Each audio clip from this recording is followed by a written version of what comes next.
Well, I am an admirer of Elisa's. Elisa has even worked for me, and the fact is that she is talented. What's it called? Kermit and Friends? Kermit and Friends. Kermit. But if Kermit. You're saying like not to do... Yeah, wait. I actually have watched a few hours of Kermit and Friends.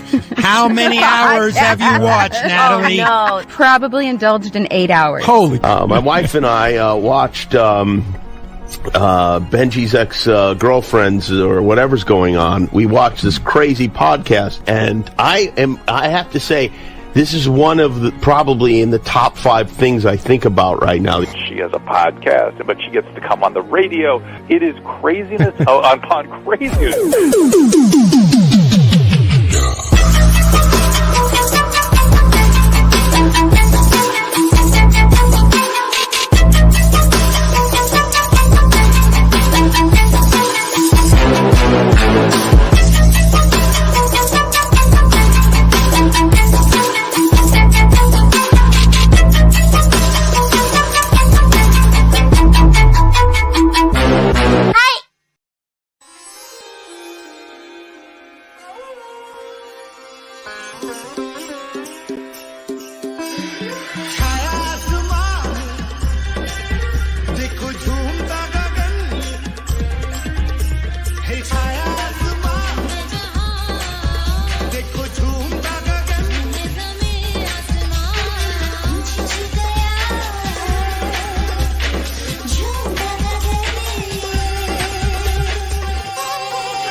Hello, everybody. Welcome to Kermit and Friends. I'm Elisa. This is Fozzie, and Kermit is watching from heaven.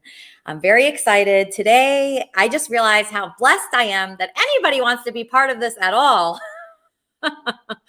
You think about putting together like a show or a podcast or anything, a poem, a play, an album. I've done a lot of creative things in my life, a lot, you guys. I had demo tapes of myself singing that I would give to anyone around, not even music industry people, just any person.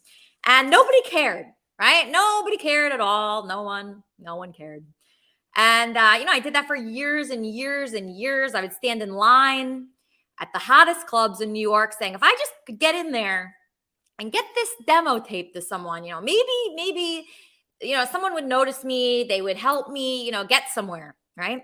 And I did that for so many years, and I was so obsessed with it that eventually one day I just ended up at a club at like 4 a.m, annoying people as usual with my demo tape. And I met this guy, Gabe, who put me in a band that, became famous. And that just shows that if you just keep like doing something, it doesn't matter who believes in you. It doesn't matter how good you are, really. It just matters like what your focus is. Never deviate from your focus. That's what I'm trying to say right now. Never deviate. If you believe in something, you can make it happen. And it only depends on you being focused on it, you caring about it, if it's important to you. So Kermit and Friends is like extremely important to me, right? So Kermit and Friends is named after my dog Kermit, who has passed away. But when she was alive, the show was still for her. And she inspired me everywhere I went. She introduced me to people. And I got to meet friends everywhere I went with her because she was so friendly and so amazing and just full of love. And she helped everyone that she came across. So everyone that Kermit came across had a better day because of Kermit. And that's what Kermit and Friends is all about, is I want your life to be better because of this show. All right? Think about that. So if you feel lonely, I've been depressed my whole life. I've been sad, bipolar, manic depression, everything. I've been on every medication. And there's no medication that's better than connecting with the world. And people talk down a lot about like fame and famous people and, trying to get somewhere. Oh, that person's a climber. That person's a climber. But really all it is about, you guys, is connection. The more people that you have opportunity to connect to, the more like God you are.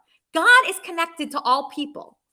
There's a little God in all of us. And I want you guys to see that through this, because when I first started here, there was no one here at all. There was not one person.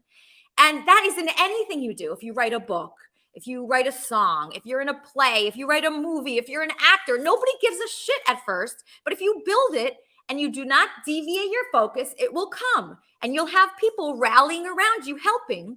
And that has happened here. So I want everybody, even the haters like T-Bob right here. KAF hate is what she calls love. So see, I have a hater there. This person is calling me a he. And that is much like Jesus. Jesus had many haters. So when you know you're getting somewhere, is when somebody comes out and says, oh no, this really isn't a woman, or this person sucks, or this person's ugly, or this is wrong with her. That is when you know that you're getting close, right? Because, I mean, imagine Jesus without his haters. Every person that gets somewhere in life at all, in any creative field or in anything, is going to have haters. Every time. I don't care if you work in sales. I don't care if you're a musician. You're going to get haters, and that's just part of it. So hopefully you can deal with that.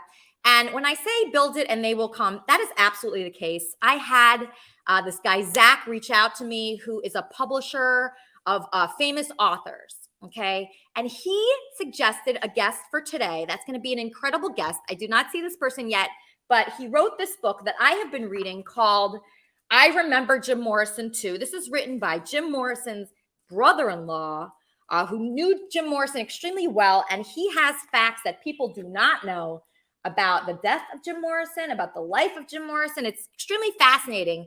And this guy, Alan, has had an incredible life. And I know that just by reading his book and learning more about him, I can relate to this guy, because every few years he does something super cool, much like myself. And I wonder, if he's like me, if he's spiritual, if he thinks that everything happens for a reason. Let me ask my co-host, Wheezy. Wheezy, welcome to Kermit and Friends.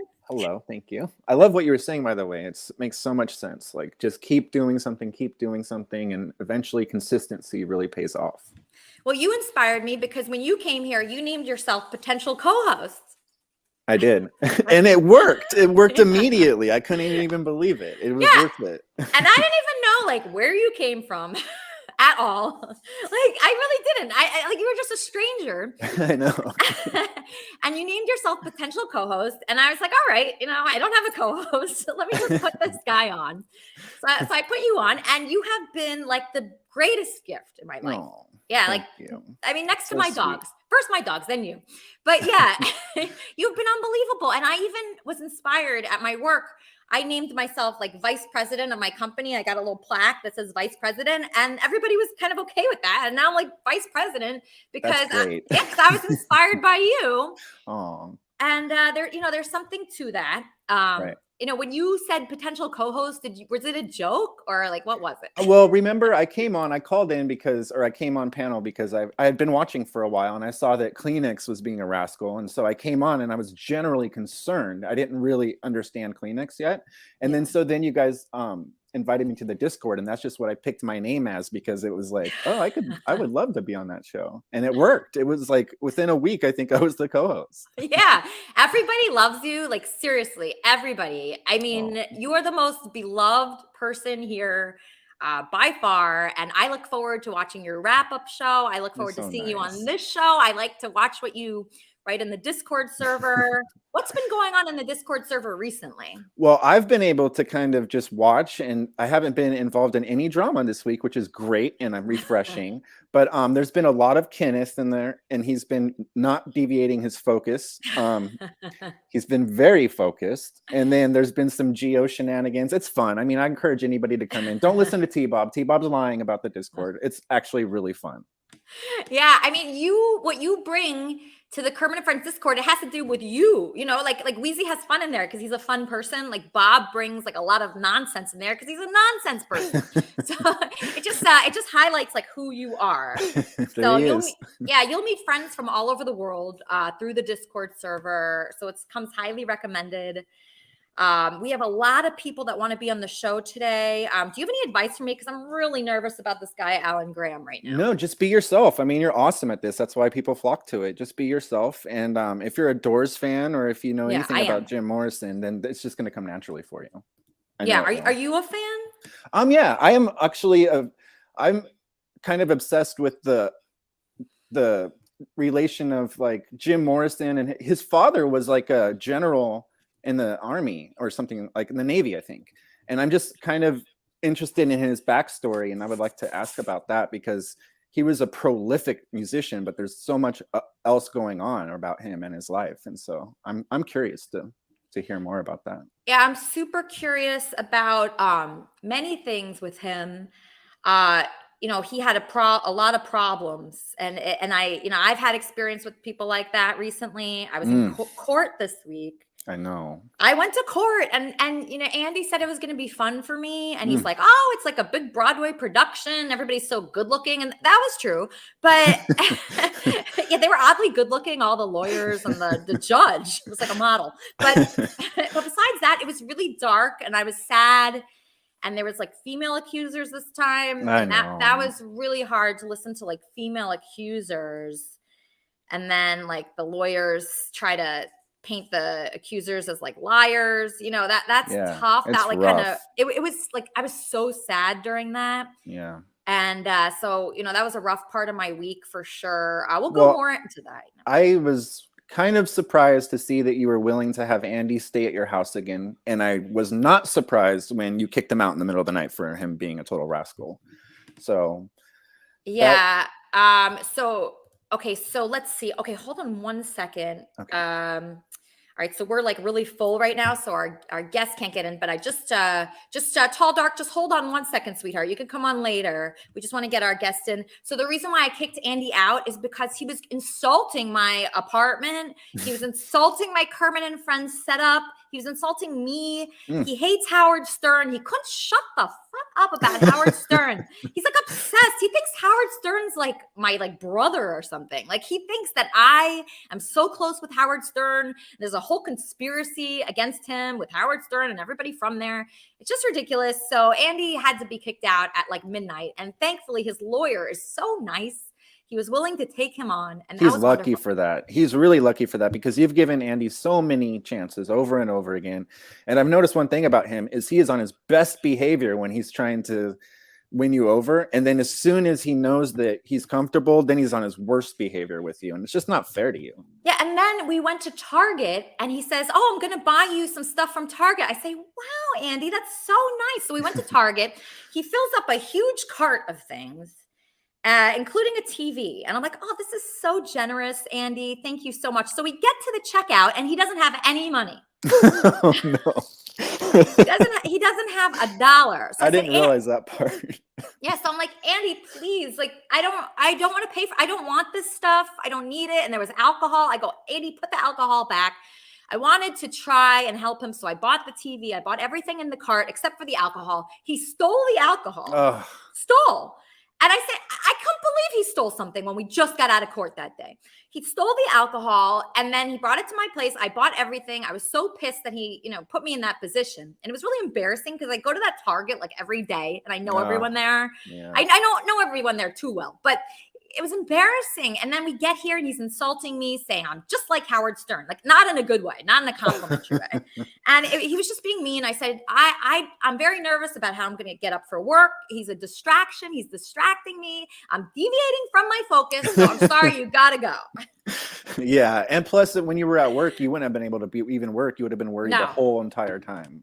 No, and I brought him to my work and this one day, and it was going okay. But then he was like asking for alcohol, so I just said, Andy, we can have dinner like once a week, and that's it. That's where I am right now with him. And besides that, good rule. Yeah, I think it's Lisa, best. Yeah, you think like a mild friendship, like very small friendship. Okay, so that's what everybody's general consensus is. Elisa, is it how you met Andy through Benji? No, that is not true. I met Andy through this show. So Andy was a guest, and he proposed to me a week later. That's a good question. You've had a lot of proposals on this show, I think, right? At least Yeah. 2 that I know of. Yeah, I've had a couple of proposals. This is how I meet men. The show. Actually, I know you've been meeting a lot of women through Kermit and Friends. How's that going? Yeah, I mean, I've met a lot of girls, a lot of boys, but I don't deviate my focus at all. So Okay, good.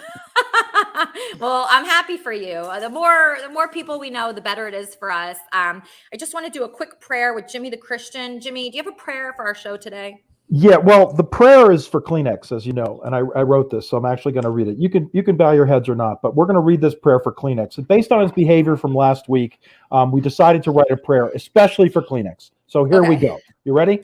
Yes. Here we go. Father God, giver of life and health, comfort and relieve our dear friend Kleenex. We all know that he is challenged by serious and chronic mental and emotional illness. Give your power of healing to those of us who care for him. Help us to minister to his needs. May Kleenie be strengthened in his weakness and have confidence in your loving care, Father God. And Father God, please help him to have kinder and gentler interactions with his fellow Kermitarians.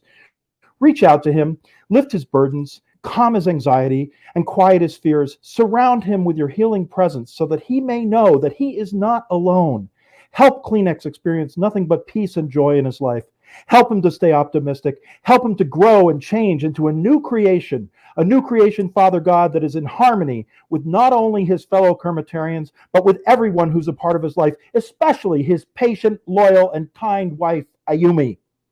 And while Kleenex grows and changes for however long that takes, dear Lord, place a hedge of protection around him so he can successfully complete this life-changing transformation. We ask all of this in the name of your Son, our Savior, Jesus Christ, and the Holy Spirit, now and forever. Amen. Amen. Thank you so much. Let's hope it works. Let's hope it takes. So in case people don't know who that is, that's a Kermitarian, ex-Kermitarian, anti-Kermitarian, whatever you want to say. It's like a hater of this show. But we pray for our haters. We do pray for our haters. That's a huge thing. We have to have forgiveness for our haters. Even that Penelope character that called last week. Penelope, if you're listening, the one that said all those horrible things about you and you let him go on and on and on and on. Penelope, we love you. Penelope, we care about you. Penelope, we forgive you for being, a rascal, as Wheezy puts it.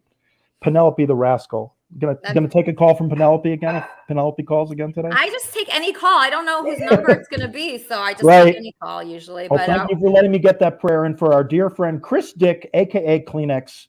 Let's hope he heals. Let's hope he becomes a nicer person. Let's hope he treats you more nicely, too. Yeah, we wish him the best. Another thing that we want to talk about is obviously like summer. We're all excited for that, right, Ham Hands? Hey, how you doing, Elisa? Doing great. How are you? Pretty good. I mean, yeah, the summer is time to relax, to go out, to think about fun, think about good memories. Yesterday, I went to the Yonkers Pride Parade. Oh, you did? Yeah. They even had one of those dunk tanks where they dunk the people into the water. They had a bunch of people having fun, live music. Yeah, I mean, I love being home a lot. I do. I got to say, because, I work long hours and then I just want to be home. But recently I've been going out more. And yeah, I'm just starting to get like in the mood to do things. So I'm thinking about going to the gay pride parade today after this. Maybe. I don't know. It's a long shot, but I might be going to that. And, I'm not used to doing things like that. So you have any advice for me? Like when I go out to something like that, like a big event? Well, I mean, I asked you before to consider doing a show from the beach. Do you have any beaches close to you? Yeah, I could go to Santa Monica. Yeah, so I mean, you take your phone. You could do the show from the phone. You can interview people with good outfits. You could pick the best bikini girl of the day, best guy's body of the day.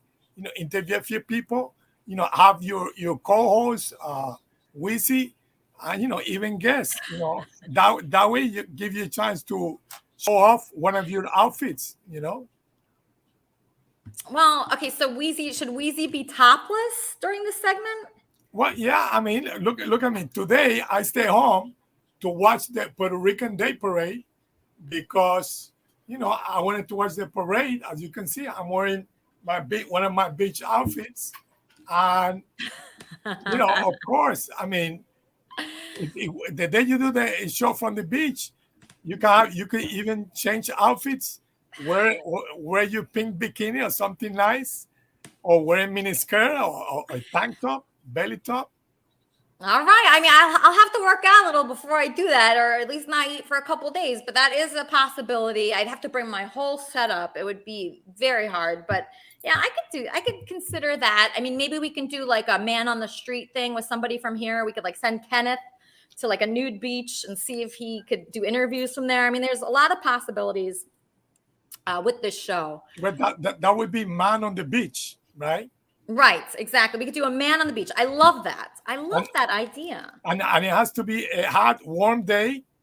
That way you're going to have plenty guys showing off, plenty girls wearing bikinis. You know Yeah. what I mean? Yeah, we got to decide who's going to be the man on the beach and the woman on the beach. And yeah, we could definitely get people to do that. Our guest is here.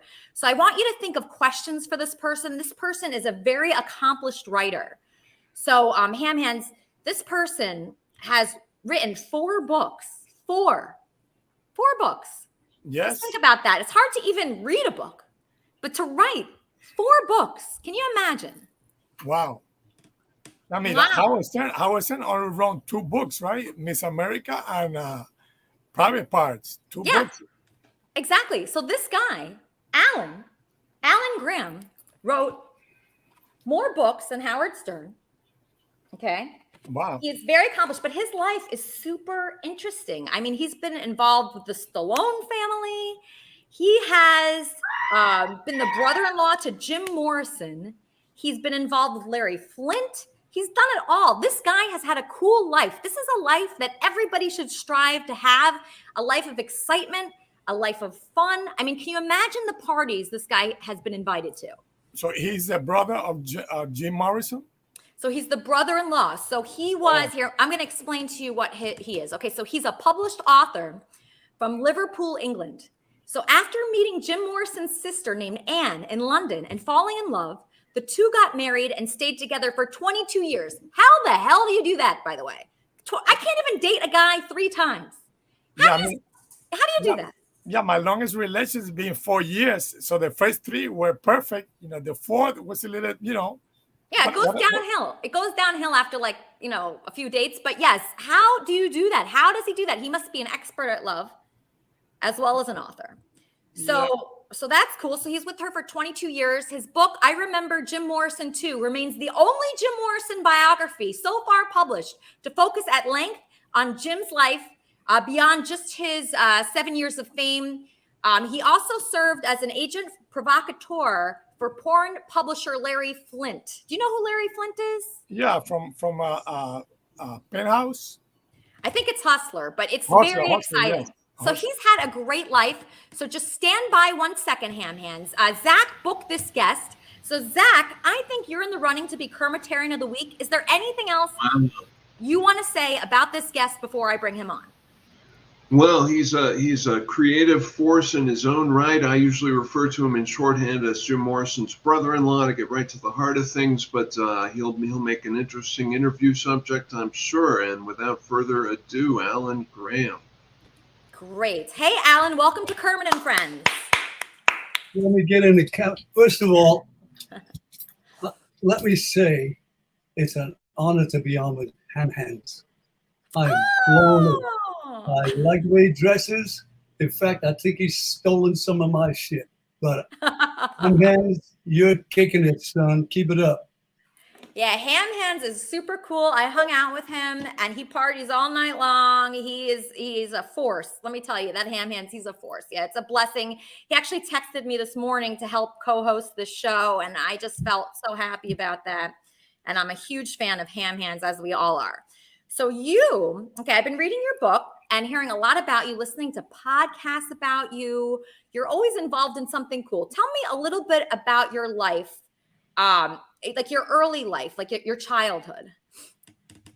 Grew up in stark poverty in Liverpool, England, born in 1944 after the war, where there was no food, even horse meat, which we wouldn't have eaten anyway. They eat it in France as a delicacy, but in Liverpool, it's tough as leather. But all the horses went to the war effort, so there was nothing. What we ate was brawn, which was brains and gelatin made into a, like a bologna. It was horrible. Little greedy bits and fat, but it sustained you. And to supplement that, I was a street urchin, which means I was on the street as soon as the light broke. If it ever broke in Liverpool, it was so cold and rainy most of the time, freezing cold, dirty, grimy buildings from the mills at the bottom where I lived along the docks, much like Brooklyn. And so I'd be out with my little brother. We'd have a piece of broken beer bottle. We'd rip open a sack of peanuts, fill a pocket, rip open a sack of sugar, fill a pocket, fill up every inch of us and hobble home. And we'd like clean up the peanuts because it had cigarette butts and spit. It was cattle food is what it was. It was only broken peanuts. So we put it in a pan and then put the brown sugar in that and leave it to cook for an hour or two, and it would be peanut brittle. And it was okay, but hard to eat. So that's the level of poverty I lived in. And even when I was 12 years old, I stole my first car. And at 13, I was a wheelman for a gang, the Kingsley Road gang in Liverpool. Tough bunch of kids from all over the world: Chile, Pakistan, India, Germany, France. Liverpool was a melting pot. And so I grew up on the streets, fighting, stealing, and that's the way I lived to get by. And what I live in now, which is Coronado, California, the Golden Ghetto, I call it, because it's like one of the wealthiest communities on earth. And to fall here, accidentally or not, is a miracle, because I'm here 57 years. I'm 78 3 days ago, and I'm still alive. Every day I wake up, and this is no bullshit, I say, I didn't die, man. I'm going for it. One more day, whoever sent it. But my doctor called 2 days ago, and he told me, you don't have long left to live, son. And I said, well, what the fuck? After all, he said, look, maybe 20 or 30 years more. So I'm fucking going for it for sure now. That was my British humor joke there, right? So what are you most grateful for? You seem like a very happy person. The angels that surround me. And I'm trying to say this from an angle where people say, oh, there he goes. I'm talking about angels on this fucking earth. Sorry, God. I'll pay for that when I get up there. Angels on this earth that I not only see, but interact with in my daily life. And at this age, I'm still an operative of sorts. No, an operative. I still get into all kinds of strange situations, near-death situations. I survived 4 assassination attempts that I knew of personally and witnessed them and saved myself from. But I've heard from reputable agencies and many other affidavits and detectives, and after the fact, for many years, there were maybe about 11, and it was all about this. When I became Larry Flint's right-hand man, I also stepped into the middle of an internecine warfare. You should look that up. It is about family on family. So this faction of the family, this faction of there were 3 factions of the family, and then there were other outside interests, 2, 3, maybe 4 others. And I was in the middle because Flint handed me the Holy Grail. He said, that's the guy. He's got more balls than any of you. He does what I ask him to. He doesn't lie. He doesn't cheat. Now, that's the man. From now on, you want anything, you go through him. And when you put someone, Flint put me in that position. When you put someone in that position, you either better have a big pair of balls, or you better be half insane. Well, you better be fully insane to embark on the ride that I went on with Larry Flint. And that was just one of my experiences in life. But to this day, just 3 days ago, 3 weeks ago, fuck, I don't even remember when it was, but it was so powerful to me. I came upon a business associate. We were doing business, and out of nowhere, this, I would say, one of Satan's helpers walked in, full body tats. I mean, it was like a cathedral door of a man. His face was kind of weird, ashen, gray, bluish. And he just stood there like that with all these tats. And he said to me, right up me, he needs a bodyguard. The businessman looked up at me and went, we gave me those eyes like to deny that assertion, you know, but on the blink, because, and he kept trying to tell me, hey, I'll talk to you later. This guy's, I said, oh no, then he sat down and he looked at me and he said, is that bulge under your coat what I think it is? And before I could answer, he said, what caliber is it? And I said, I went to answer again. He said, I got something faster. And I went, faster? And he said, yeah, one of these. And he smashed his fist, I swear to God, it was like a ham, into this other ham. And the chair I was sitting in, it shook like that. That's how powerful the man was. 6'4". I used to be, still a wannabe, has been, and there been, whatever it was. So he said to me, well, and I swear to God, look in my eyes. I've never seen a look like this. Look at mine. It was even more intense than that. It was like, they were wide-eyed like that. So anyway, he started to push the buttons of a street guy to test my mettle, perhaps to show his boss that he was still tough.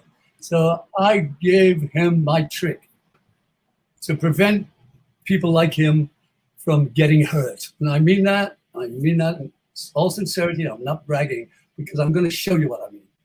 I pulled out, I always get a couple of quarters and I go, hey, I give him one, and I give him two, and I take two myself. And I go,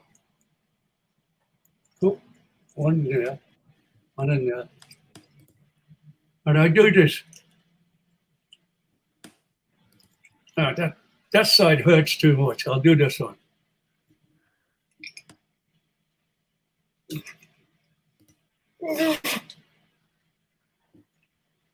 And when I hand it back, you'll see if you get a little closer. Where is it? There you go. Hey, Alicia. So hey, Wendy. Your frog is back. Thank you, Wendy. What is that? That's Froggy, I'm right in the middle of biting a quarter. Do you want me to bite your lips off? I'll go put a stock in it. You cannot hurt Kermit. You're right, man. Wendy, come on as yourself, Wendy. You're formidable. Who's this? Wendy, who? That's Wendy, the slow adult. She's a real sweetheart. Okay, so there's the end of the story. So I give him the quarterback, and in the 10th of a second, he's looking at it bent. I would have, with a single digit, put him on his ass. If he'd have persisted, I'd have put him in a wheelchair. After that, it would have been a one-way sojourn, a lonely trip to the morgue. And that was the end of his offensive against me. And he sat back and grieved. Now, wait a minute. I want to tell you the end of it. The next morning, my business associate called and said, I want to apologize for that asshole. He was one swan. He was a great guy. But last night after you left, an hour after you left, he died in his fucking chair.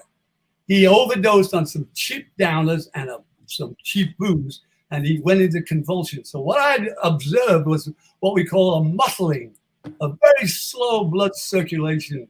That means that in the middle of all of that, he was dying before my eyes. And I run into people often like that, with the work I do to this day. I'm going to send you this quarter. And anybody else who wants one, it costs $9.99. Please send it 310 Box Fuck Off, Al Graham. It's a joke again. Al, I read that you were the agent provocateur, which I thought was a lingerie store, but it's actually someone that does. Wait, what exactly is an agent provocateur? Someone who is the agent of somebody very big who goes around and pulls stunts to get attention or to sell a product. It's all the same, salesmanship. Okay, because when I looked it up, it said a person who induces others to break the law so that they can be convicted. Oh, in the political sense. Well, that's not exactly. That's not, okay. Not what I was anyway. I was the right hand to a pornographer who was locked up illegally. I mean, he was railroaded, and it was only like 3 months later we could get him out of jail through the 8th Circuit appeal in St. Louis, Missouri. But he went to jail for talking too loud about too many things that you shouldn't talk about too loud. For example, there was a massive murder case, the Vicki Morgan sex tapes murder. Alfred Bloomingdale, the great,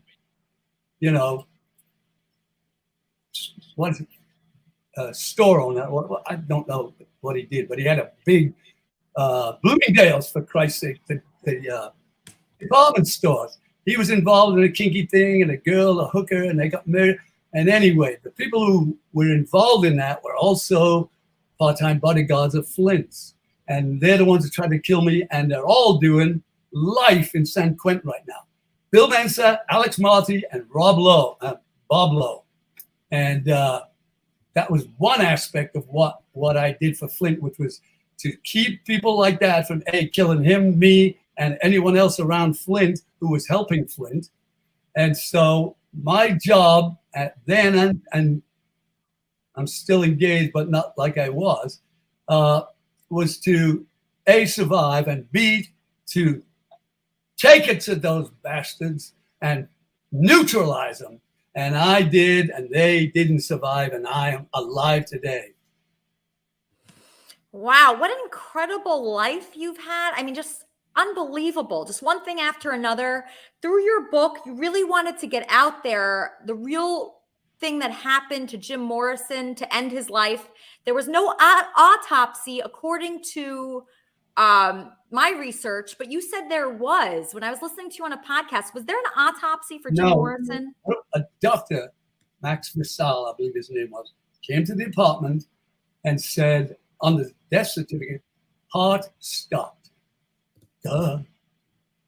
Didn't say anything why. It just said heart stopped. There was no autopsy. The morgues were closed on the weekend in France, so it was on Friday night. And so he lay in a bathtub for 3 days. On the third day, he rose again. We're packed with a dry ice. There's a story. They land in Paris. Jim and Pamela are going there to recuperate, rest, get away from the LAC. The moment they landed, she hooked up with all of the local junkies because she was a junkie, and that's what broke Jim Morrison's heart more than anything else. It couldn't save her soul. She hooked up with a guy called the Count, and Marianne Faithfull was his girlfriend, and they delivered some really good smack. American heroin's 50% grade. In France, it's the Marseille heroin, 89, almost pure junk. And when you snort it mostly, but a lot of people mainline it, and Morrison didn't mainline. He hated needles from a child, but he did listen to her. Eve tempted Adam and said, listen, you never had better sex than this in your life when you take a little hit of this. And Morrison has been drinking for many years, and he wasn't up to it, so to speak, if you know what I mean. So he said, I guess, fuck it. He went to the bathroom at Le Cirque, a nightclub on the Champs-Élysées in Paris. Very famous nightclub. He took a snort. I wrote about it. You'll find it on my website later on about what he thought about it. I wrote about it in his voice. He collapsed. They all took him out of the bathtub. Agnes Varda, the great film director, was in on it. She was there. They were all weird nighttime friends. And so They took him. Oh, there's Jim Morrison drunk again, which was the case. It was always seen all over Paris. The guy kept collapsing. Took him home, put him in a bathtub, which is what you do when you're going to revive someone who's overdosed. And she concocted this story. Jim and I came home from the circus nightclub. He was drunk. We went to bed. He woke up in the middle of the night feeling not so good. He said he was going to take a bath. I said, okay. I went in there. He was getting in the bath. I went back to bed and slept. 3 or 4 hours later, I woke up and I went in there. And he was lifeless and cold. Oh, God. What happened to my Jim? Bullshit. Total bullshit lie. And you know how I know why? Because Max Vissel, the doctor, had the mortician take pictures of the body in the tub. And yes, he was in the bathtub. And yes, he was bloated and cold. But no, he didn't get in on his own because his head was resting on the fucking big faucets. Have you ever taken a bath with your head on the faucet? Huh? No, I haven't. It doesn't seem likely. So I called her and I said, I know what you did. Remember that thing? I know who you are. I saw what you did, that movie. I know what you did. And not only that, you ran away from Paris. You buried Jim in a Paris cemetery without telling us he was dead, without telling the authorities that he was famous. You just said he was your boyfriend. And then you come back here, and now you've got all the lawyers trying to say you're his common law wife status, and you live with him for 7 years. And that's bullshit, too. We know you only live with him for 7 years. In the end, she got the fucking judge to agree that she did live with him for 7 years because all of her friends were affidavits. And, oh, yes, I remember when Jim was living here. I was with Pam. And then the last part was Colorado, when a judge in Colorado said, okay, look, if the relatives of this estate, Tim Morrison's family, are not coming forward, you're the only one coming forward. And I guess even if you did stay in a bed and breakfast for one night, we're going to say you were 6 months, and we're going to give you the estate. She got it all. And then next morning, the same night, she was celebrating on heroin. And the next morning, they found her in the kitchen with her legs up like a dead fucking cockroach. And she got all of it, but you try and spend that in the tomb, bitch. And that's that. Wow. Okay, Wendy, do you have a question for Lizard King here? You man. Yeah, Lizard King. Do you love to hunt lizards? I'm going to hold your fucking wrist out. I'm going to slap it. A very silly question. Ask me something important, new man. Come on. It's only money. Do you like to go hunting? I'm going to burst into tears in a minute. Why are you asking me stupid questions?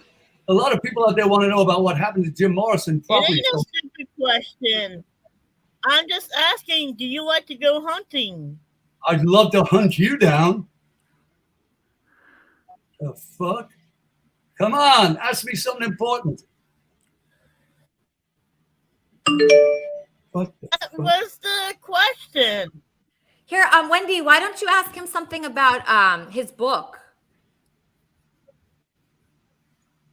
Does Wendy own a piece?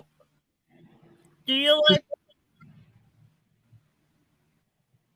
Go ahead.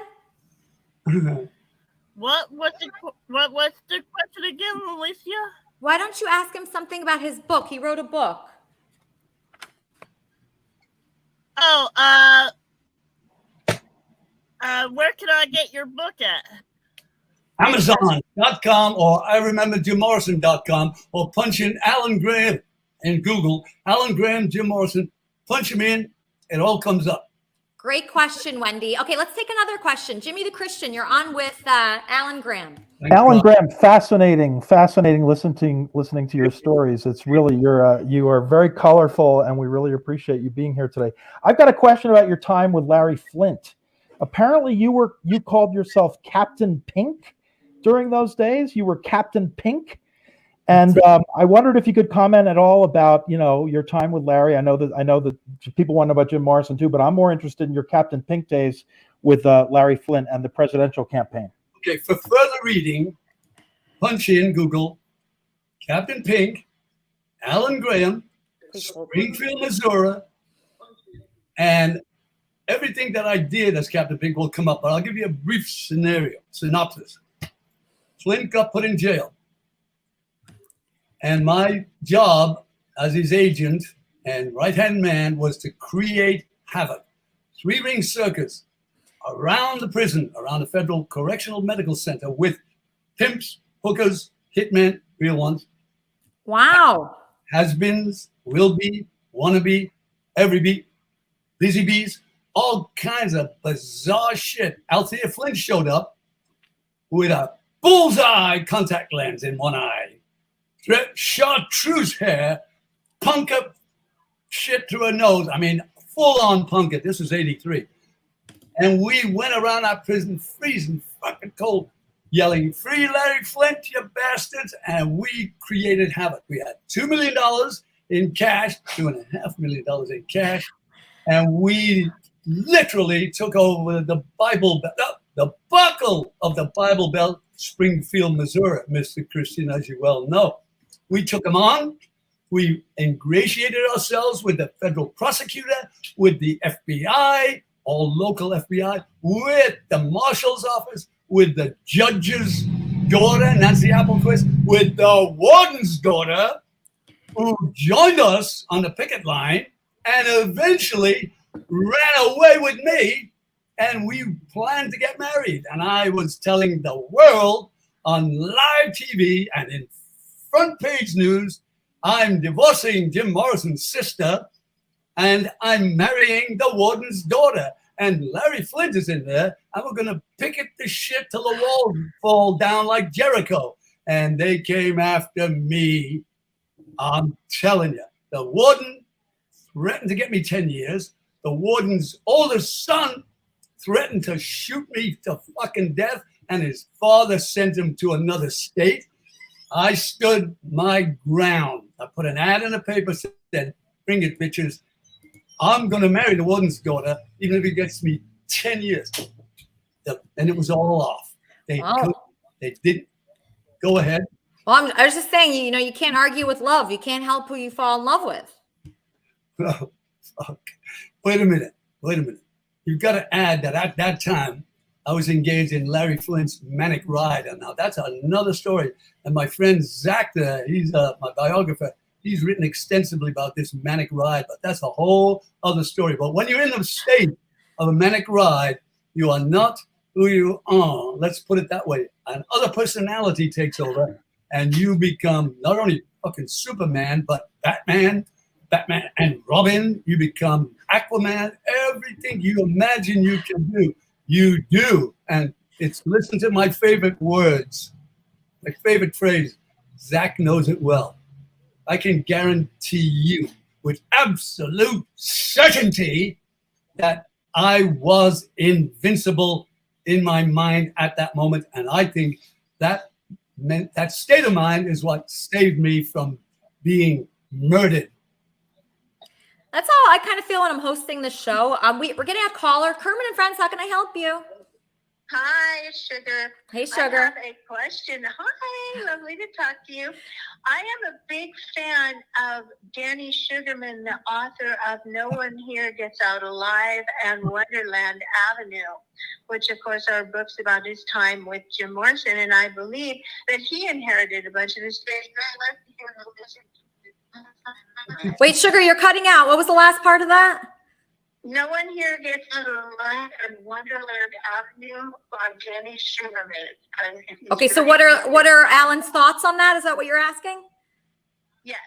Okay, great. Thank you so much, Sugar. I'm going to ask him right now. Love you so much. That's Sugar. She's a really brilliant musician. Okay, so thoughts on that book? Well, based on the book, one thing, but based on personal knowledge of the little prick, I can tell you this. He was a 15-year-old kid who answered the mail in the office. He professed to be a drinking buddy of Jim and went out and what they actually drank.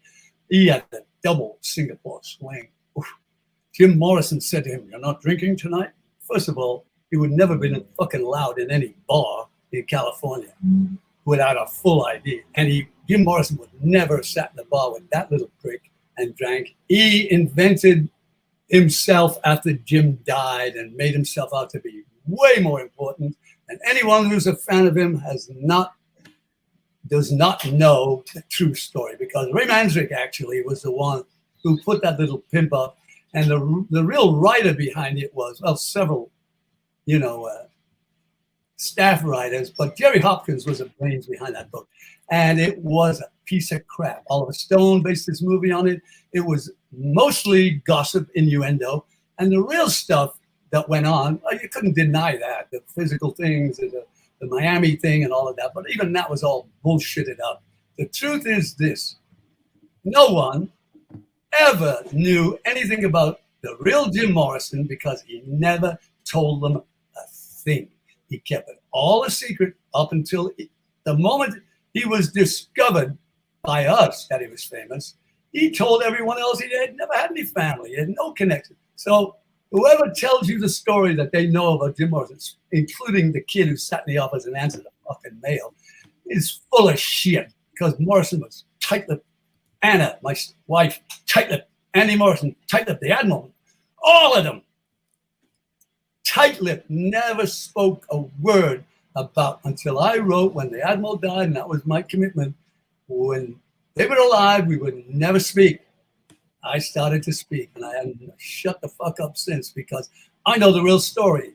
I know where the bodies are buried. I know the truth versus the bullshit 50, 60 books about Jim Morrison.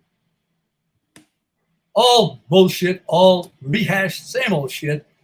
Read my book, and you'll find out many, many things about the real Jim Morrison and the real Admiral Morrison and the real Clara Morrison, Mrs. Morrison, who went to her grave believing that Pamela helped. Let's put it like this. If it had been a hockey game, Jim's death, Pamela would have been awarded an assist in the very least, because that conniving little twat tried all his life to get him killed, or if not killed, kept talking. He's gonna die, and I don't have a will. The first time I met her, she pulled out a fucking, not to me, to Jim's sister, pulled out an envelope, an inside-out envelope with a will written on it. If I die, everything goes to Pamela Curzon. And if she dies, it goes to Ann Morrison and Andy Morrison, my brother and sister. And she was, look at this, look at this. And Anna, that's when Anna, if you know Anna, she could tell you to fuck off with a smile. She was that cool. In fact, when sheep go to sleep, they fucking count Ann Morrison. That's how cool she was.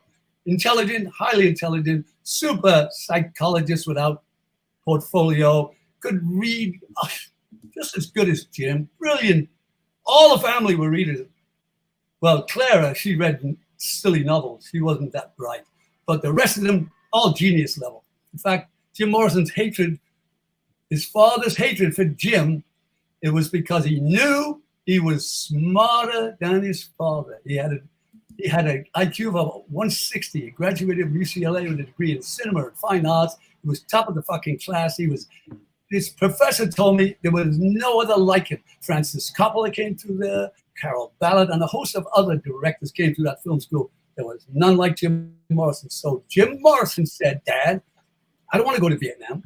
I don't want to be an admiral. I don't want to bomb the shit out of people. I don't want any medals. I want to do rock and fucking roll till I die. And his dad said, no, you're going to the draft. And Jim said, I'm going to the draft. Yes, you're going to the draft board. And so he went to the draft board, and he told them he was gayer than a $4 bill. And they said, well, we'll have Cole back on you. Cole, come back in 3 weeks. And now did show up. And when he didn't show up, the FBI showed up to the Admiral Morrison's house in the fucking Pentagon in Washington, D.C., and said, your son's errand. And he said, I know that. So why don't you go after him, get his ass, and put him in. Jim Morrison hid out for 1 year under a tarp on a roof in Venice. He ate out of a dumpster. A year later, his sister and I were living in London, and we got a package from the United States from Mrs. Admiral that said, here's your brother, right on the front of his first album, Jim Morrison's face. When I came home from work, My wife was sobbing. Tears were coming out like that. She'd found her brother and he was fucking famous. All right, I'm just getting a caller. Kermit and Friends, how can I help you? Yeah, what was it like to hang around Jim Morrison, the man? Not the guy that was always, like the music and stuff was always great. I loved it. But what was it like to hang around him? Yeah, just like as a friend, what was he like? Just like hanging out. Good question, Bruce. His favorite thing was to show you is Los Angeles. He loved it. City of Noir. It was like city of night, city of light. It was everything to him. He had a beautiful Mustang. Oh, God. It was a 67 Mustang fastback with a Shelby engine. Oh, Blue Beast, we call it. Man, he said to me one night, let's go for a ride. He loved to get some beer and Jack Daniels and Wonder Woman comics. He loved Wonder Woman. They were kind of like cartoon porn. They were beautiful, voluptuous women. And he'd read those and we'd laugh and we'd go to visit. He took me to Marilyn Monroe's fucking grave one night. Didn't know where I was going, in Westwood. He said, come in here, come on, let me show you something. It was raining, like heavy raining. And he went in this kind of alcove and he had this, earlier, he showed me this cheap Mexican cigarette lighter and he said, look, you ever seen one of those? No, not. And every time I'd go to look at it, he'd pull it away. Only special people look at it.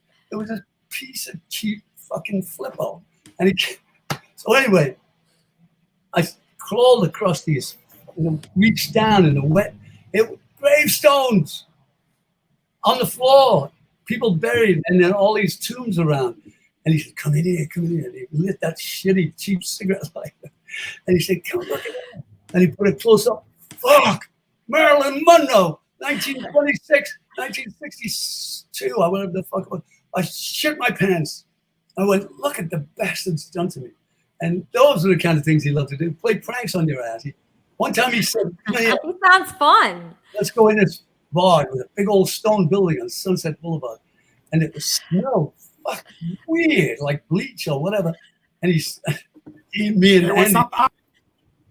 What the fuck? Listen, with all the connections that you have with Morrison and Flynn, how about the parties, the sex? Any story about hooking up with beautiful women because of Morrison or Flynn? First of all, I'm a Catholic altar boy. You wouldn't believe it, but I had a morality clause in my marriage. You don't fuck around when you're married. It's the English ethic, right? Anyway, Jim Morrison, by the time he was, let's say, 23, he was done chasing women. Believe me, he couldn't get it up. He was drunk all the fucking time. 23? By 23, yeah.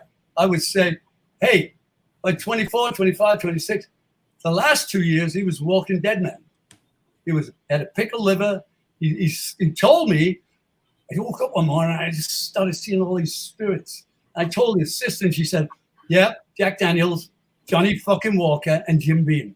So we would laugh when he tried to tell us, but he really was having visitations of real earth angels. Wait, Alan, you're saying Jim Morrison didn't have sex with anyone from 23 until the day he died? Right. Are you sure about that? Yeah, he became impotent, couldn't get a hard on. If you know the story of W.C. Fields and any other great celebrated alcoholic, they do not get a hard on after a while. It's impossible. In case you didn't know that, look it up. Dick stiff, I call it. I will. That's the saddest part of this. Let's just take a quick break and listen to Wappy Flanker. She lives on Love Street, lingers long on Love Street. She has a house and garden. I would like to see what happens.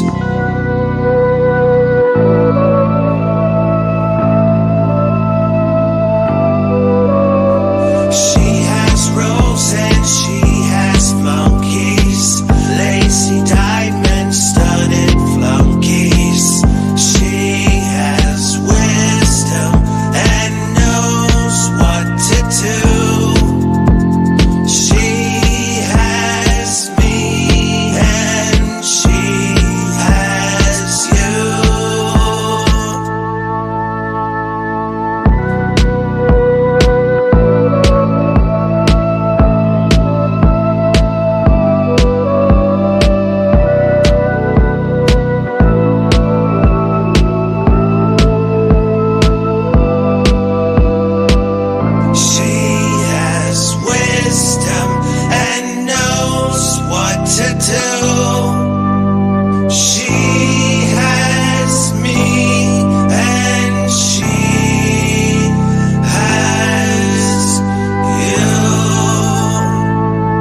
Spider monkey.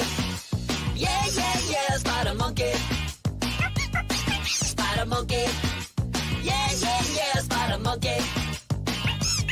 Always putting on a show when he's leaping to and fro, spider monkey. Whoa. He's hanging and he's swinging, the comedy he's bringing when he's jumping all around the place. Such a fuzzy little clown, you can't be feeling down when you're looking at his funny face. Yeah, yeah, yeah, yeah, yeah, yeah, yeah, spider monkey. Spider monkey. Yeah, yeah, yeah, spider monkey. Spider monkey. Spider monkey. Spider monkey. Yeah, yeah, yeah, spider monkey. Spider monkey. No, he doesn't have a care when he's sailing through the air, spider monkey. Spider monkey. Everybody clap along with the spider monkey song, spider monkey. Spider monkey. Yeah, yeah, yeah, yeah, yeah, yeah, yeah, spider monkey. Spider monkey. Yeah, yeah, yeah, spider monkey. Spider monkey.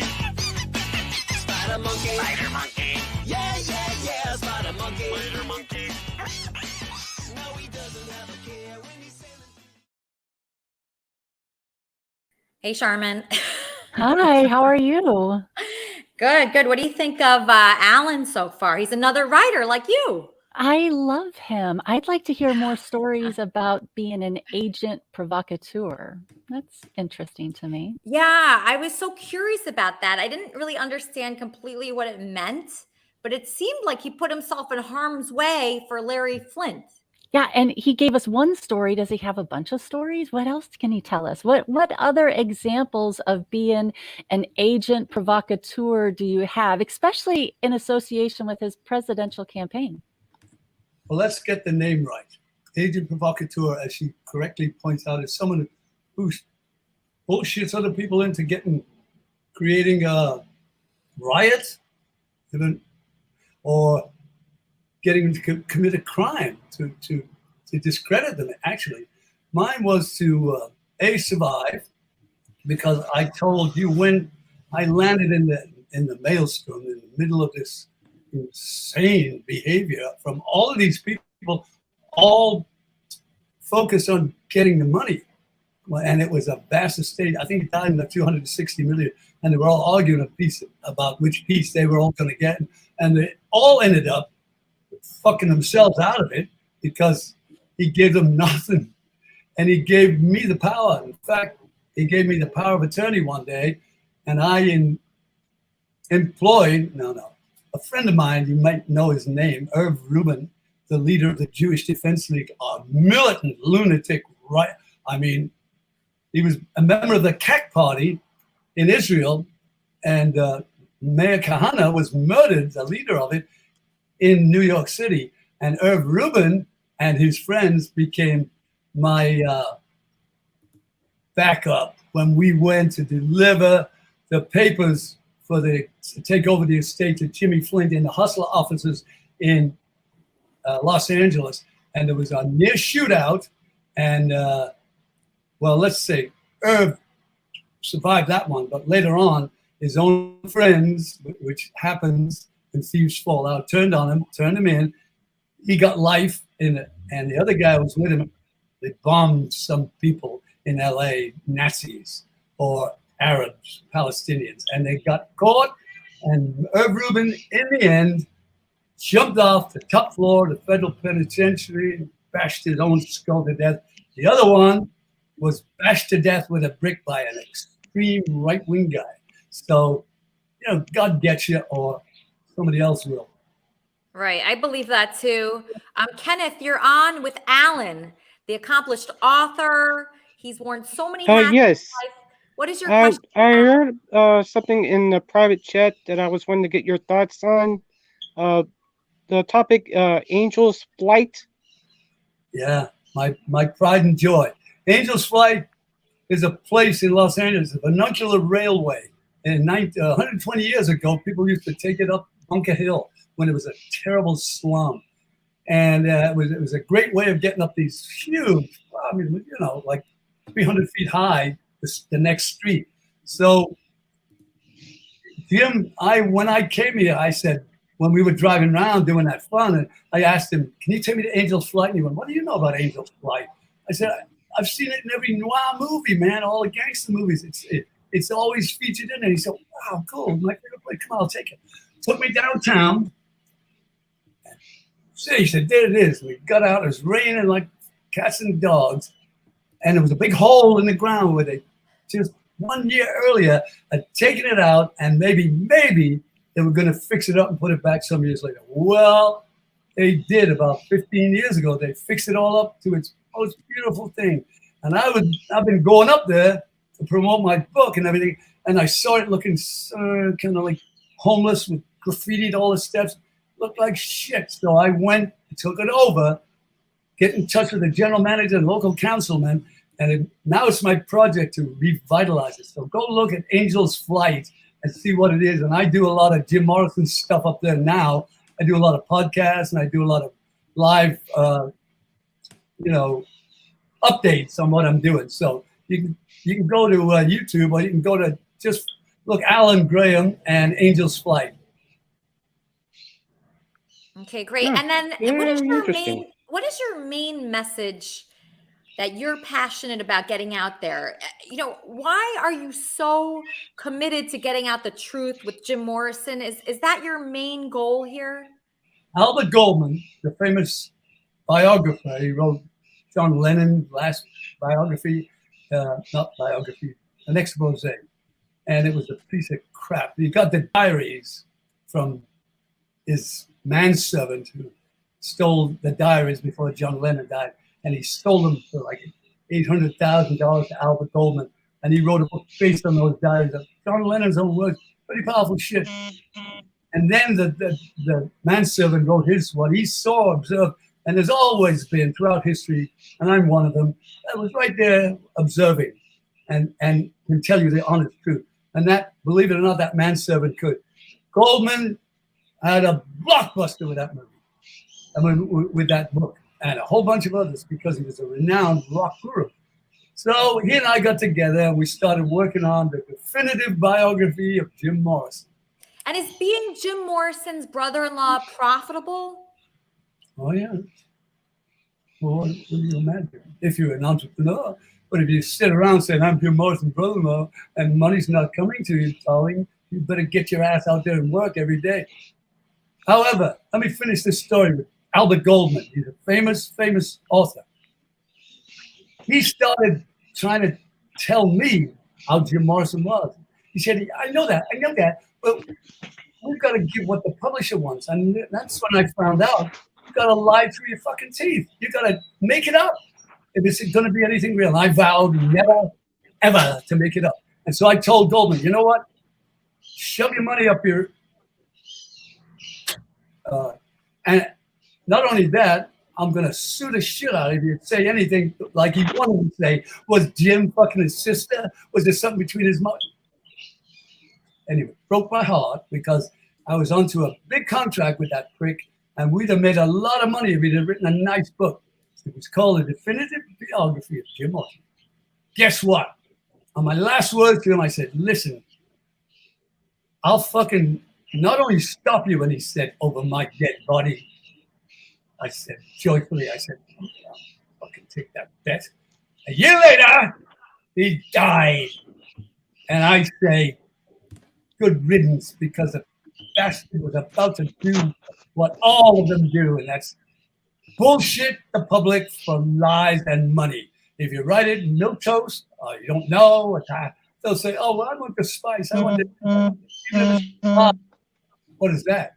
That's Kenneth. Kenneth, just hold on 1 second, Lizard King. Kenneth, who is Kermitarian of the Week? Do you think it should be Alan, or do you think it should be Zach, who booked Alan? Who do you think it should be? I'll give it to Zach. Yeah, Zach. Zach is Kermitarian of the Week. Zach did a phenomenal job booking Alan Graham, author of I Remember Jim Morrison 2, on the show today. And that is just terrific. We love when people contribute like that. There were a couple questions. I did have others in mind that I was going to give it to. Oh, but who? Since you mentioned that, I'll give it to him. Who did you want to give it to? I was going to give it to Pebs. Because if you remember, I believe she showed up on the rap show for, I think, the first time Yeah, it's up to you who you give it to, Kenneth. But I'll give it to Zach, since he did that bringing up that Alan Graham. Yes, I'll give it to him. absolutely. So I just want to say to the people that are watching out there, the fans are a huge part of the show. The fans book the guests. The fans do the videos. They do artwork. They're part of it. They're stars on the show. That's what it is. So we have to tell you, if you love the show, please be part of it. Be in our Discord server, help and contribute. It means so much to me. Kenneth, you had a couple questions that I told you to save for the show. What were those questions? One regards something that our dear friend Leaf mentioned in the Discord server earlier this week. And it says, and I quote, this was June 10th of this year, says, Ken, I'm going to list the traits a guy must have to have a chance with Elisa. And he basically said, I'm going to put a check and an X to what you have and don't have.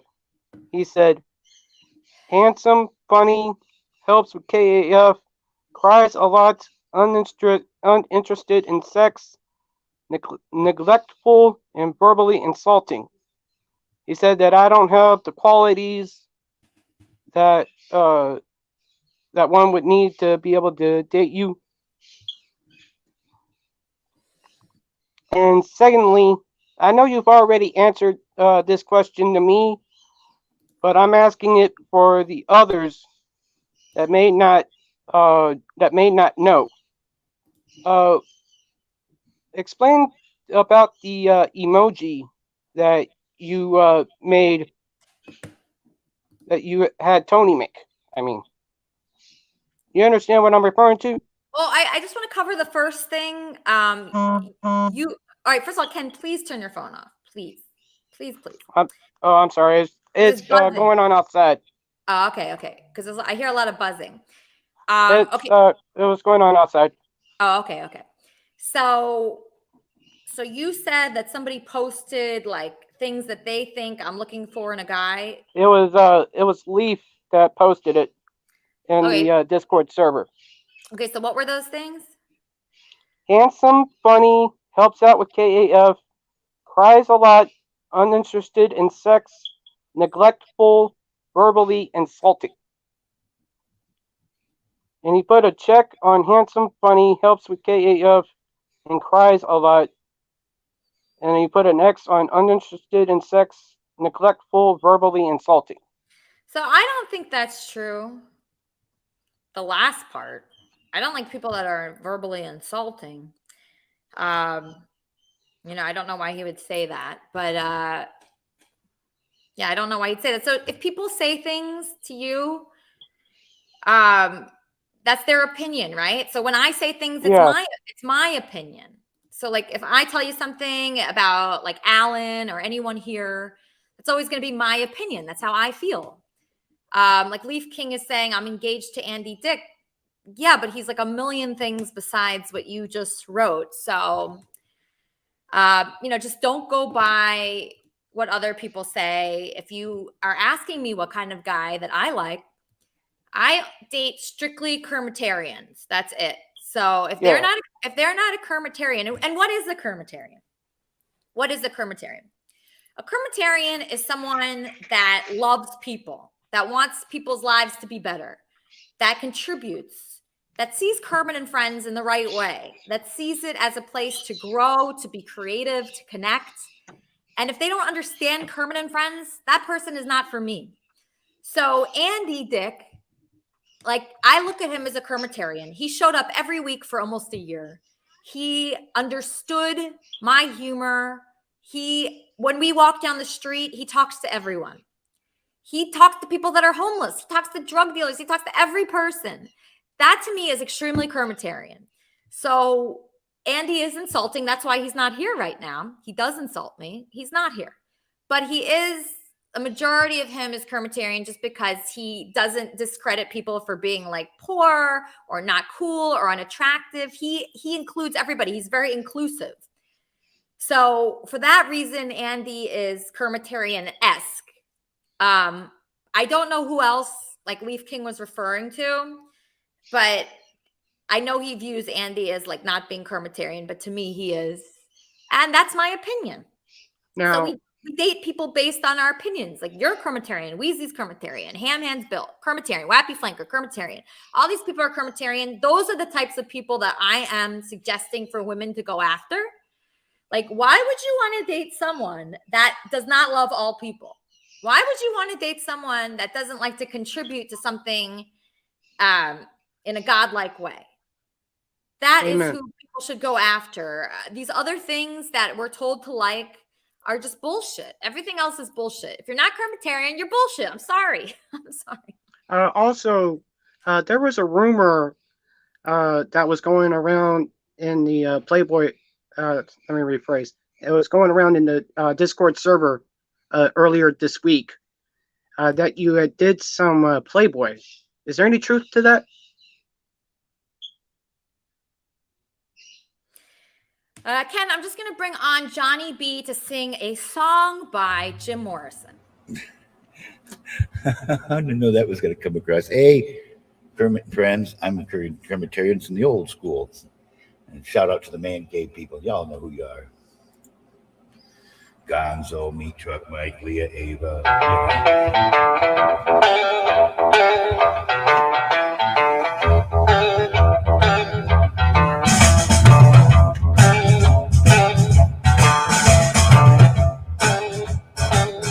Love me two-time, baby. Love me twice today. Love me two-time, girl. I'm gone away. Love me two-time, girl. One for tomorrow, one just for today. Love me two-time. I'm gone away. Hi, Leah. I need truck. Love me one time. I could not speak. Love me one time. Yeah, my knees got weak. Love me two-time, girl. Last me all through the week. Love me two-time. I'm gone away. I'm gone. Love me two-time. I'm gone away. All right, yeah. Hey, Mike. Hey, Trixie. Hey, Harmeyer. Hey, Doug. Doc Ivan. I don't know. Shout out to everybody. Said I got to do this when I do this. Juan Bond.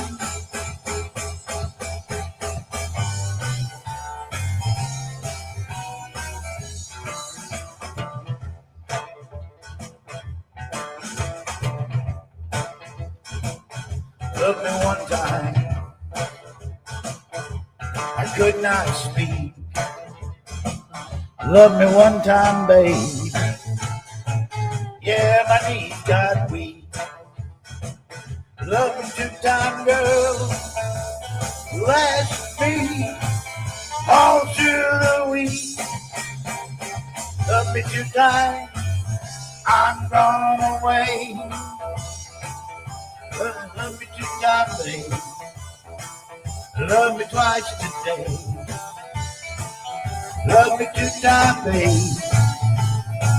I just gone away. Love me two-time, girl. One for tomorrow, one just for today. Love me two-time. I've gone away. Love me two-time. I'm gone away. Love me two-time. I'm gone away. There you go, my tribute to Jim. Great job, Johnny B. Awesome job. You're a fan, Jim Morrison fan? Oh yeah, I love the Doors. Riders on the Storms, all the Yeah, Just so many good that's ones. a So many good classic. ones. And what do you think of, what Alan said? All the things that he said. It was just so much. Are you going to read this book? Jim had a heck of a crazy life to him. We all know that. I mean, he died at the 27 Club, as one of the members of the 27 Club. So anything is possible about what could have went on with him.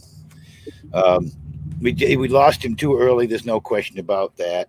Yeah, 27 years old, and he didn't have sex from 23 to 27. That just is very odd to me. But I guess that's part of his story. Jimmy Rizzo, thoughts on the show? I think it's going good. I'm watching you on TV, as you can see there. And hooray to that singer there. It was quite a good song. Hey, Elisa, I think he would sing that Raiders in the Storm great. Do you?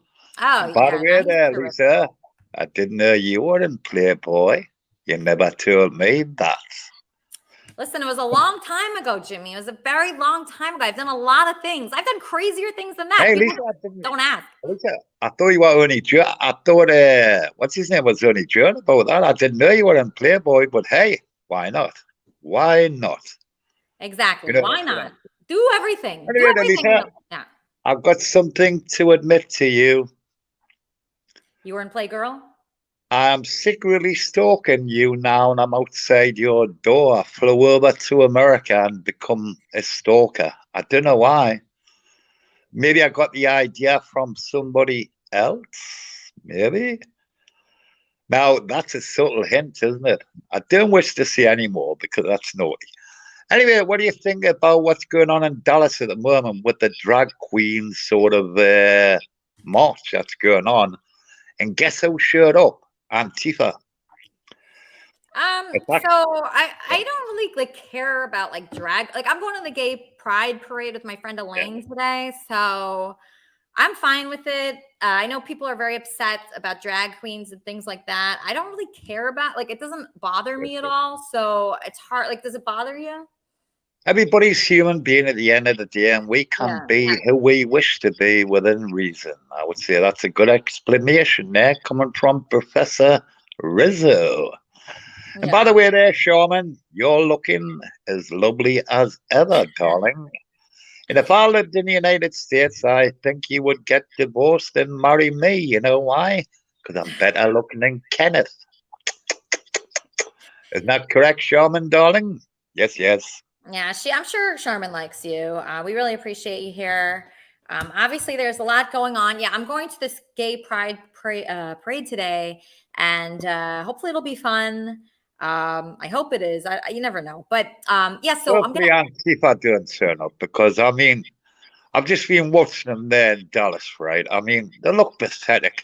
There was a guy dressed in all black with a headbandage on, a mask on, and a pair of sunglasses. I mean... And he had shoes on to make him look taller. I mean, come on, man. Yeah. No, I don't like it when people wear all black. I'm more against that than being a drag queen. I mean, it's like a war within itself, isn't it? I mean, England's doing the same thing now, whereas I think governments throughout the world are trying to turn the people on themselves. To try and turn them against each other. Oh, Gonzo's calling. Hold on, my friend Gonzo's calling. Yes, Kermit and friends, how can I help you? Hey, Lisa, it's Gonzo. Hey, Gonzo. I had a question for Kenneth. I've been trying to be Kermitarian of the week for weeks, and I don't know what the hell I have to do. I've written songs. I posted it. I got suspended on Twitter. Yeah. I've taken leadership of the Jerk Bros. I don't know what I got to do. I've offered to clear out Claire's storage locker in Topeka, Kansas. Yeah, you've done a lot. I admit, Gonzo's done a lot for this show, so much, unbelievably so.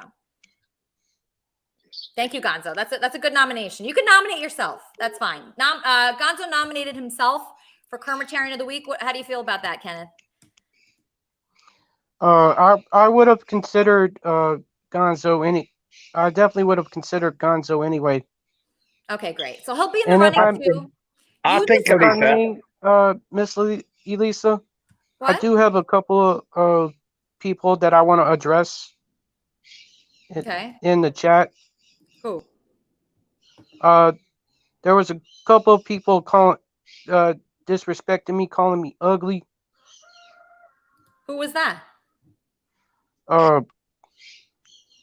people were saying, I believe it was Jimmy Rizzo.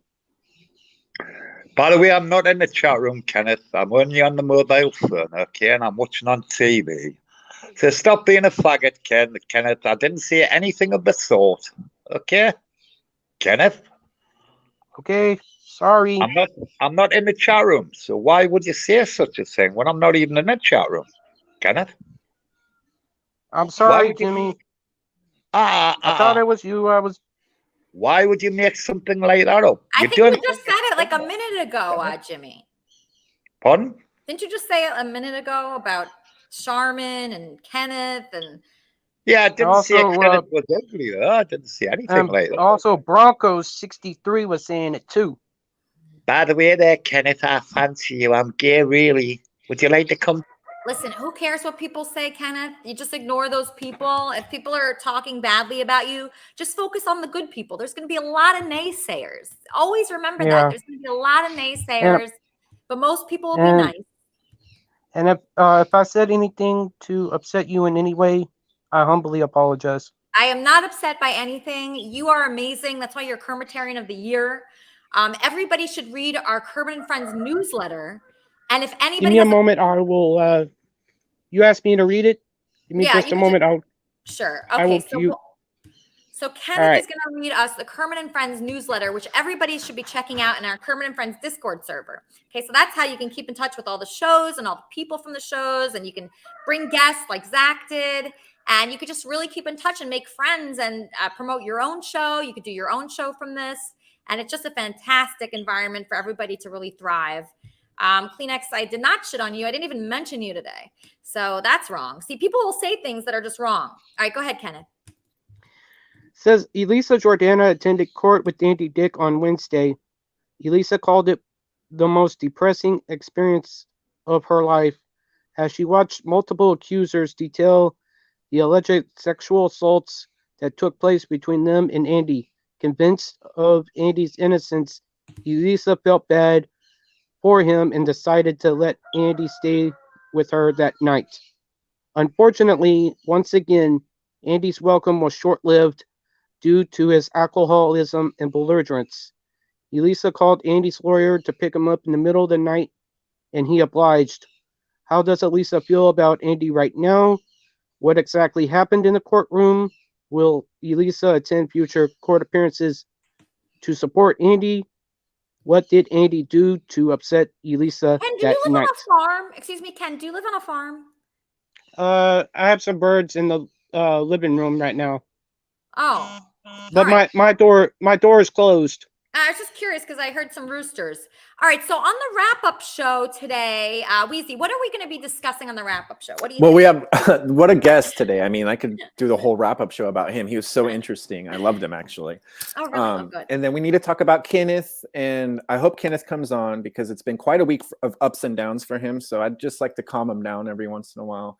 Yeah, because he really gets upset. And I saw Wendy was upset by what Alan said, and Kenneth was upset by what Jimmy said. Mhm. But you guys have to get a little bit tougher skin because it's just going to happen. If you come on any show, that will happen to you. You will not only get fans, there's other people that are going to be bad.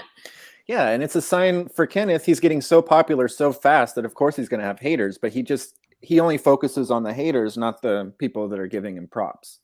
Right. So do And- not do that. Obviously yeah. focus on the people that love you and support you. And like obviously Wendy, I support and love. What a And great frog too. I mean, yeah, what a great frog. Just a great everything. And some people aren't gonna get it. He didn't get it. Right. That's okay. Right. Yeah, I mean, you have a ton of haters and you never focus on them, and so do I. I mean, but it's just part of the process. I mean, you cannot please everybody, and we all have to realize that sometimes. And then obviously Charmin's back, so I can't wait to talk to her about everything, and she's part of the Yeah. wrap-up show again, and that's been a huge blessing. So yeah, we have tons to talk about. Well, I wonder what her first week back was like. Like, were people nice? Actually, Charmin, were people nice to you your first week back? Pretty much, yeah. Really? Were they happy? Did they tell you they're happy to see you? Yes. I had a lot of good. people reach out. They were very nice, very kind. Everybody was happy I was back. A couple of people had reached out to me while I was gone, asked me to come back. So it was nice. It was good to come back. Okay, good. Because I want you to be happy that you're back, and I want you to, feel welcomed and everything. I wanted you to feel welcomed, and so it sounds like you do. Yeah, I do. I enjoy it here. I like the idea that God and Kermit brought us together. Yeah, exactly. I think that's what it is. And, I just feel so blessed every day when I wake up to fun things happening and people supporting each other and laughing.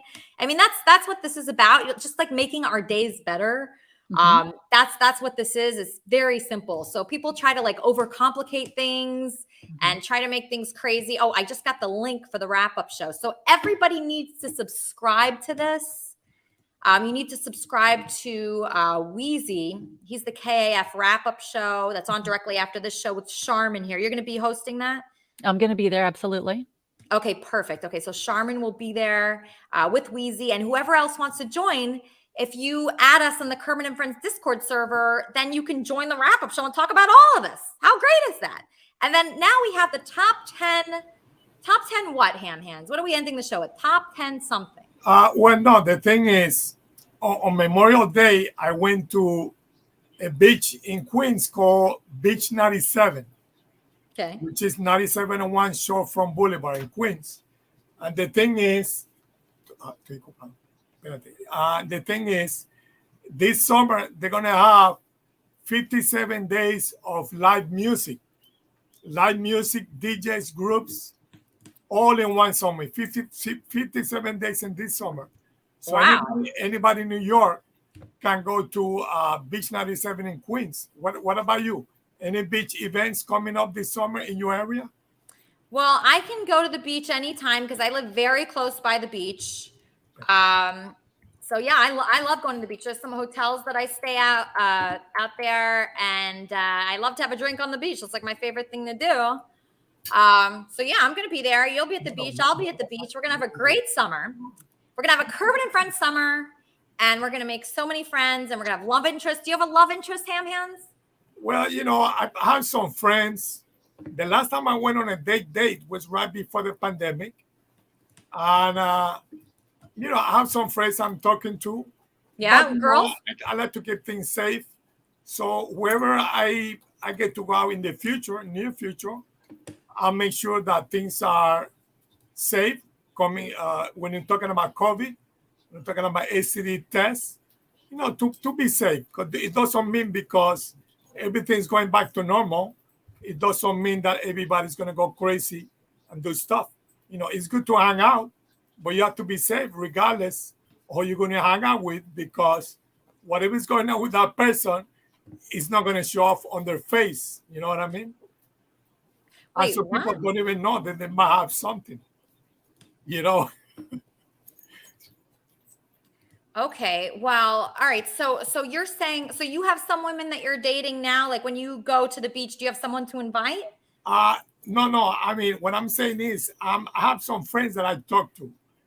I have not been on a date in a while, but, I'm talking to some people. Like, for example, I'm going to go to the Mermaids Parade this Saturday. Yeah. So I'm going to invite a couple of guys. Right now, there's no people are busy planning stuff, because this is one of it's last minute getting ready for the Mermaids Parade in Yonkers. In Queens, Coney Island. I guess I have to just, keep my eye open. But no, right now, I'm not dating anybody.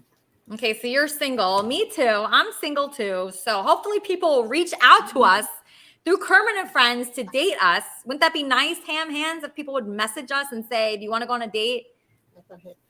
Yes. They can either message you, message me. I'm on Cameo. I'm on Facebook, Bill Soto. They can find me. They can find me online. They can talk to you, message me. And the thing is, even if it's just for a friendship, it's always good to connect. You could connect as a friends, connect to go to the beach, connect to go to a movie, talk. So regardless of what it is, it's good to just connect. You know what I mean? Just like you, sometimes you go out just for fun. It doesn't mean you're going to be doing stuff with people, Yes, that's true. I like the way you're so open-minded and you're like not desperate at all. Like desperate vibe always turns people off. So it's nice your attitude. If they want to be friends, if they want to date, whatever it is. I have a caller, Kermit and Friends. How can I help you? Hey, sweetheart, it's me. Hey, Kenneth. Hey, I just wanted to say that I'm not focused on the haters. I was just addressing what I heard in the chat. That's all. Okay, I understand. Okay, no, I totally understand. Just don't be upset by anything. Tell Wendy as well to not be upset with what people say. Who cares? Love you, Ken. What a great guy. Final prayer from Jimmy the Christian. Yeah, let's do a real quick final prayer. Father God, thank you for an amazing Kermit and Friends today. Thank you for our guest. He was so interesting and so fun. Thank you for everybody that cammed up. Thank you for Ham Hands Bill. Good to see Ham Hands. Thank you for Charmin. So good to see Charmin again. Help us to have a productive week, dear Lord. Help us to achieve all of our goals this week, and we'll see everybody again hopefully next week. And protect us, Lord. Just keep us happy, keep us healthy. And we ask all of this in the name of your Son, our Savior, Jesus Christ. Amen. Amen. Thank you, Jimmy. That was absolutely perfect. I'm getting a caller. Kermit and Friends, how can I help you? Hey, Lisa, it's Gonzo again. I missed earlier in the show. Did Claire ever address the jackhammer Jesus controversy? Not controversy, but what? The jackhammer Jesus. What jackhammer controversy? So you remember how Claire has that storage locker in Topeka, Kansas, full of sex toys that I offered to clear out for him? Yeah. He explained that there's because we were asking him like what's in there, and he explained that there's a thing called a jackhammer Jesus, and it's basically like a crucifix with like a cock at the end. It's like a dildo, and then he said there's also baby Jesus butt plugs. So I was wondering, is that like a dildo? Yeah, I mean it's all true. You can look it up. Listen, Gonzo. You know I'm a new creation now. That is from my old Gonzo. That's from my old life. That's from my old life. That's from my old life. It's called Jackhammer Jesus. If you want to look it up, it's all wrapped up like a little baby. It looks like that, but it goes inside your. Do you have to like special order that? You can get it pretty much anywhere on the internet. Just Google it, and you'll find it. Thank you, Gonzo. Listen, that's from my old life, Gonzo. What can I say? I was a sinner. I was deep in sin. Jackhammer Jesus and baby Jesus butt plug and all that. So I confess. I've been forgiven by Jesus, and I move forward. That's what we do. We confess. We move forward. So wait, so you can get a dildo in the shape of Jesus? You can get a dildo pretty much in the shape of anything, but you heard the name. I don't want to repeat the name again because I feel like that would be bad for me to repeat the name again, but everybody just heard what he called it. Google that. You'll see what it looks like. And mine was red. What can I say? I mean, listen, if he wants it, actually Chad wants it. Chad wants to buy it. So is it used? It's clean, but it's it's definitely been used. Yeah. I mean, come on. This is that's the old me. I mean, lots of things went up there. What can I tell you? I mean, lots of things went up. You know where. All right, that's really disgusting. Okay, everybody, thank you so much for watching. I hope you all join us on the Kermit and Friends wrap-up show and the Kermit and Friends Discord server. And I just appreciate you all, and I'll see you next week on Kermit and Friends.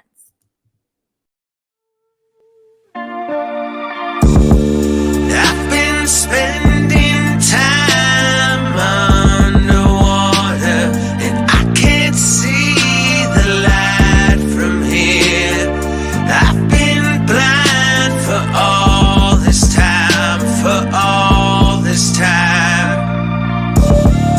Cut me off, left alone, paranoid, no one to lead me home.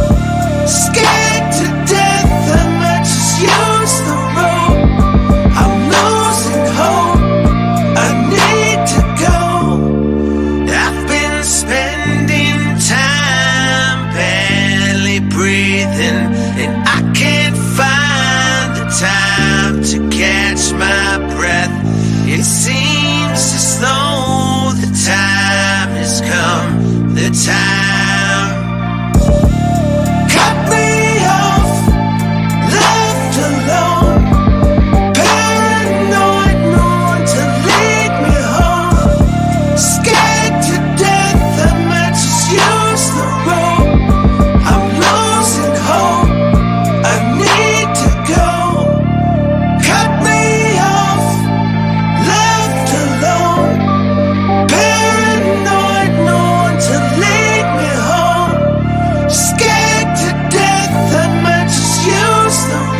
We'll see you next week on Kermit and Friends. Get well rested, get charged up. We'll see you then. Thank you very much.